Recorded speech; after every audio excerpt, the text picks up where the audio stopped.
Assalamualaikum, hari ni kita di Azam Bikers. Hari ni saya nak masuk quick shifter jenama HRT. So, jom tengok. Aku ni dekat Lazada.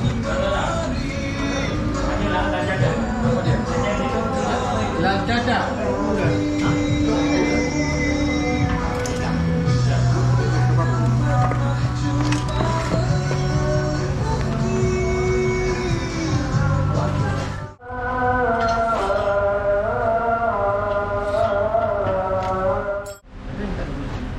Kau nak pakai quick shifter lah? Ha? Kau nak pakai quick shifter? Kemon lah. Takkan kita jual kita tak pasang. Apa yang ada jual barang kat China ni semua pasang. Ha. Mana?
Pasang sudah, testing pun sudah.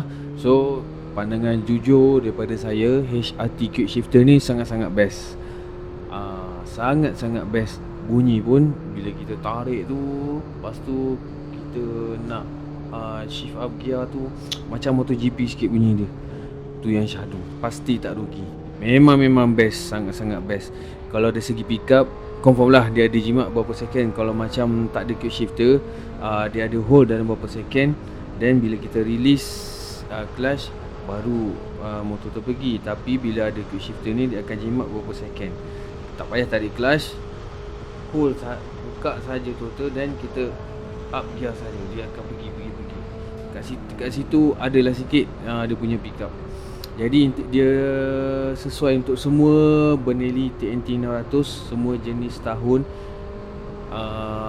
dan juga sesuai untuk Honda CBR 650, KTM Duke 250, KTM Duke 390. CF Moto pun sesuai untuk pakai HRT quick shifter ni. Jadi kalau siapa yang berminat, boleh contact Bro Azam yang saya sertakan dalam description dekat bawah ni. So korang boleh try, boleh contact dan boleh tengok macam mana. So selamat berpuasa. Kita jumpa lagi. Assalamualaikum.